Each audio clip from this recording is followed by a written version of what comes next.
మాకు అన్యాయం ఏం జరగలేదండి. ఈ ప్రోగ్రాం వల్ల మాకు వచ్చింది ఏమీ లేదు. ఏదంటే వాళ్ళ తొడతొక్కుల్లో వాళ్ళు లోపలికి వచ్చేసారు.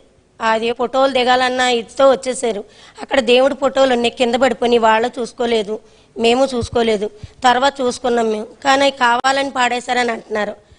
ఎవరో ఒకళ్ళు వస్తున్నారు సార్, ఆ ఎమ్మెల్యే గారు వస్తున్నారు అంటున్నారు, ఇంకెవరు వస్తున్నారో, ఈ ఫోటోలు ఎలా బండి అంటున్నారో, మీకు ఏం జరిగింది, మీకు ఏం పగిలిని వేయి చూపించండి, మీకు నష్టపరిహారం ఇప్పిస్తాం అంటున్నారు. తర్వాత ఏమో పొద్దున్న ఎంఆర్ఓ గారు వచ్చారు, మీరు కలెక్టర్ ఆఫీస్కి రావాలి, కలెక్టర్ అమ్మగారు మిమ్మల్ని తీసుకురమ్మన్నారు, కారు పంపిస్తున్నారు, మీరు రెడీగా ఉండండి అని చెప్పారు. మాకు భయం వేసింది. మాకు జగన్ గారు ఇళ్ల స్థలాలు ఇచ్చారు, మా పిల్లలకు డబ్బులు ఇచ్చారు, మాకు అన్నీ ఇచ్చారు. మాకు మేము దేవుడు అని చెప్పుకున్నాం, మేము మాకు ఆయన చేశారు కాబట్టి అంతేనే కానీ ఇంకో విధంగా అయితే కాదు. ఆయన మీద బురద జిమ్మాలని కాదు, మేమైతే ఆయన వల్ల లబ్ధి పొందామండి. మేము జగన్ గారిని చూసామండి, మాకు సంతోషంగా ఉంది. మాకు ఈ కష్టాలని మేమేం అనుకోలేదు అసలు, కానీ వాళ్ళే పుట్టగించుకున్నారు. అలాగా మాకు ఏ నష్టం జరగలేదు. మేము జగన్ గారిని చూడలేదని నిన్న బాధపడ్డాం, ఇవాళ చూసామని మా కుటుంబం అంతా మేము ఆనందపడుతున్నాం. మాకు ఏ నష్టం జరగలేదు, మాకు న్యాయమే జరిగింది ఆయన వల్ల. మాకు 2 ఇళ్ల స్థలాలు వచ్చినాయండి, అన్నీ బాగున్నాయి. కానీ ఇప్పుడు మా ఇల్లు తీసేస్తామంటున్నారు.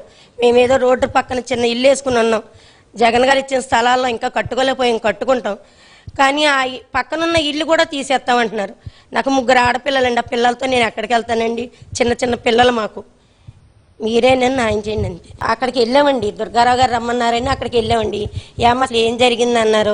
ఇలా పోనీ మరి అమ్మ మీరు ఇక్కడ ఎలా జరిగితే మీరు ఇక్కడ చెప్పుకుందాం, మరి జగన్ గారు దేవుడని అదని ఇదని ఎందుకు అంటున్నారన్న.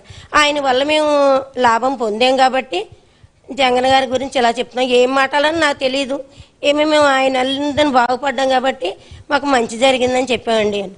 మరి ఎమ్మెల్యే గారు వస్తానన్నారు, మీకు అన్ని చూసి ఇస్తానన్నారు కదా అన్నారు. మాకు ఎవరే మాకు వద్దండి, మాకు అవసరం లేదు, మా ఏం పోలేదని చెప్పానండి. పొద్దున్నే వచ్చి ఎంఆర్ఓ గారు వచ్చారండి, కలెక్టర్ అమ్మగారు తీసుకురమ్మన్నారు, మిమ్మల్ని అక్కడికి రండి, కారు పంపిస్తానన్నారు, 8 రెడీ అయ్యి రండి, మీ ఆయన గారు మీరేనన్నారు. నేనేం మాట్లాడలేదు, దుర్గారావు గారి దగ్గరికి వచ్చి ఇలాగని చెప్పాను.